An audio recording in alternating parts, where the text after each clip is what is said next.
Right, good morning. So we're going to finish off Siman Reish Nun, which discusses all the hachonas for Shabbos. So we said yesterday that the Mishnah Berurah said, that the Mechaber says, that you should get up early on Friday morning to prepare for Shabbos, and even if you've got Kama Avodim, it's important to do it yourself. Let's just read the Mechaber again, and then we can just finish off the Mishnah Berurah and some interesting ha'aras. So, says the Mechaber Reish Nun Sif Aleph, Yashkim baboike b'yom shishi. A person should wake up early on Friday morning lahachin tzarchei Shabbos, to prepare all the Shabbos needs. Va'afilu yesh le kama avodim. Even if a person has many servants, l'shamshei, yishtadel lahachin ba'atzmai shum dover letzarchei Shabbos kedei lechabdei. He should personally prepare something himself as part of his honoring of Shabbos. And the Gemara and the Mechaber gives various examples. He would cut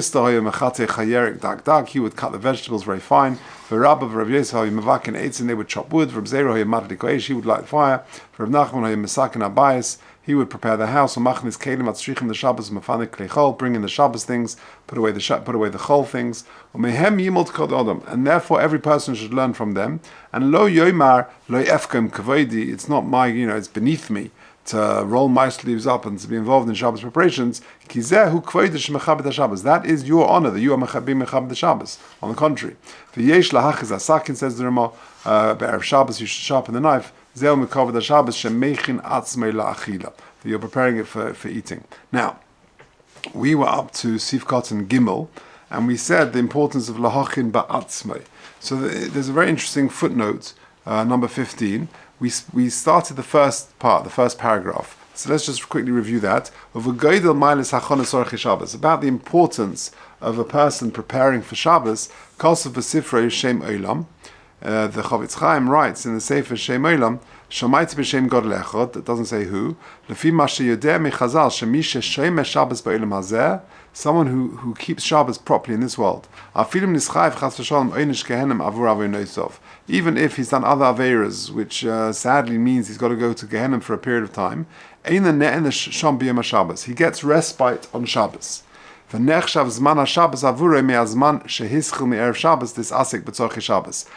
just when Shkia, when Shabbos comes in, Hadlokas Ner Shkia, it's when he started preparing for Shabbos. So if he started preparing Shabbos early on Friday morning, he gets a lot more respite in the Olam HaEmes. Megina Olav Zechus HaShabbos. The Siyam in the Chavetz Chaim concludes, Shal Kein Moed Tzorech Lehishtadel Be'inyan Tzorech Shabbos Ve'yetiv Loi Bezeh Ubaba. And it will be good for him in this world then. And the next, Uvahara Sham Hosiv Shemizman Shemaschel Tzachon Shabbos Misnoisetzis Olav Kedusha Shabbos. Very interesting. When does the Kedusha of Shabbos kick in?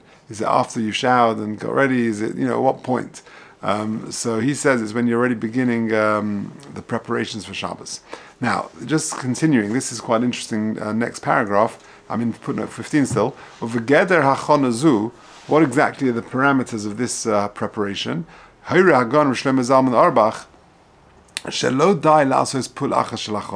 It's not enough that you do one thing. Try and get a bit more involved and prepare for Shabbos. If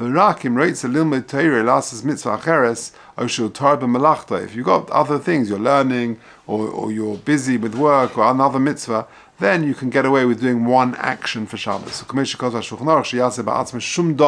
lashon.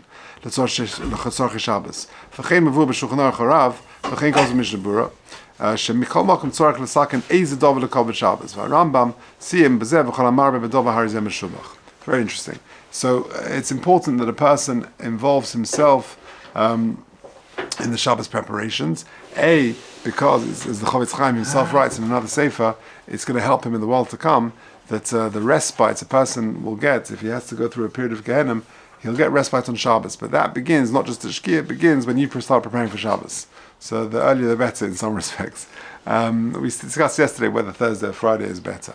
And then, second of all, that how much should you do? Says Rav Shlomo Zalman, not just one little act. But try and, the more the merrier. The more you prepare for Shabbos, the better. Of course, if you've got learning and you've got other mitzvahs or you've got work, then you can't do that as much, but then you've got to do something. But as the Rambam says, okay, now let's carry on. Mishnah Berurah Sifkat and Gimel.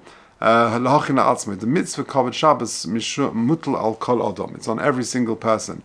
The Shabbos or mitzvah ba yosim b'shluchai, and it's better for you to do it personally than to appoint a shliach to do it for you.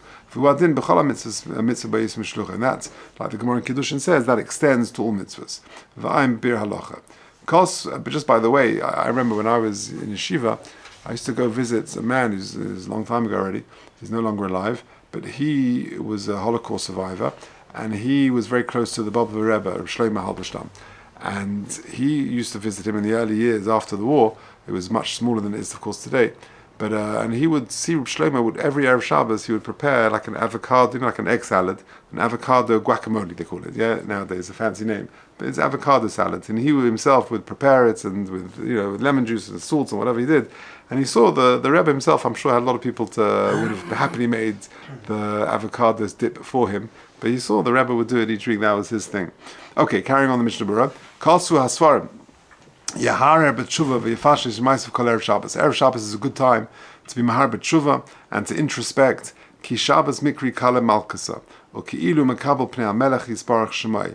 By the way, just another horror that a lot of Rabbi Tat speaks about this, that Erev Shabbos, misha mechem Erev Shabbos is yechel b'Shabbos, which is used by the Baalei Mussar to mean that if a person works in this world, he'll have what to eat in the world to come.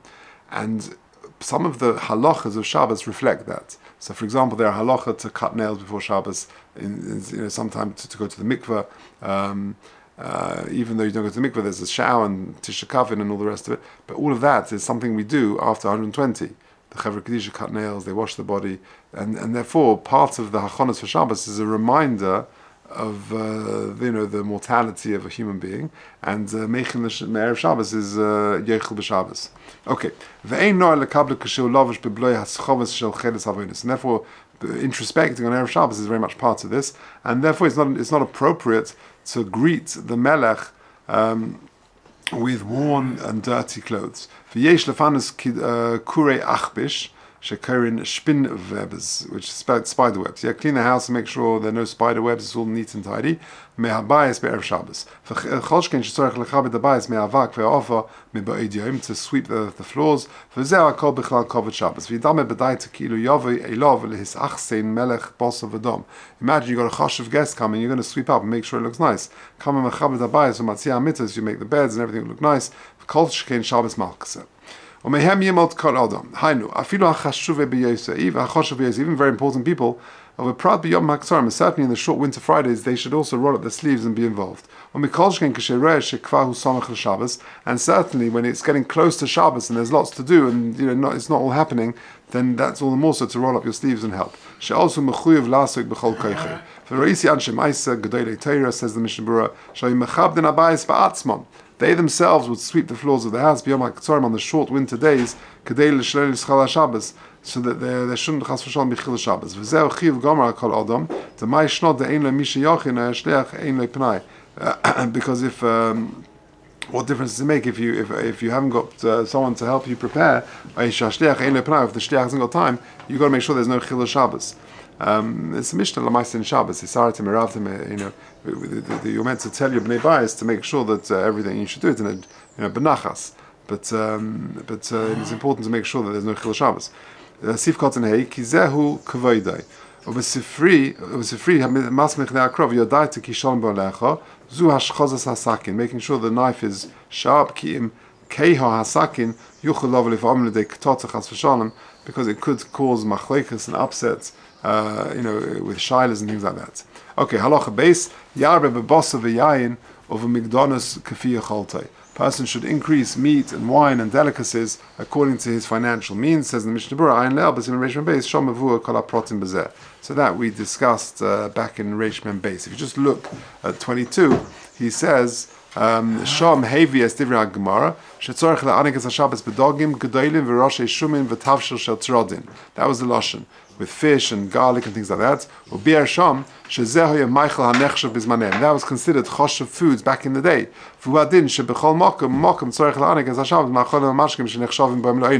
So whatever is considered a delicacy in your locale, then that is considered the Rosh Shumin and Tavshil Trodin I think if you serve pumpkins nowadays, I don't know if the kids will enjoy it as much as whatever else they enjoy. For Hosef Lefizeh, Levayas Divrei Shulchan Aruch, Sheyarbe bebasav v'yan migdanis shu mishum she'ike gunam she'rov b'nei odam nugam she'rov b'nei odam bebasav v'yan, because most people enjoy some nice meats and wine. When we call makom ikke chiyav achil b'shalosh shudas kosov lekaman is pas yosem mitavshel. With shalosh shudas, it can be bread, it doesn't have to be as fancy. But if a person the question is, do you need to eat meat? What if you don't fancy it? If you prefer lighter, is that okay? So Mavur B'Shach, the Shach in Yerideh says, She'ein Chayiv, you don't have to have meat and wine on Shabbos. V'chein Mishnah Berurah L'kamon, She'ein Chiyuv Le'echel Basa B'Shabbos. There's no Chiyuv to eat meat. So if you want to have, milchik or parov or whatever on a Shabbos meal, then that is Beseder, that is your Einik Shabbos.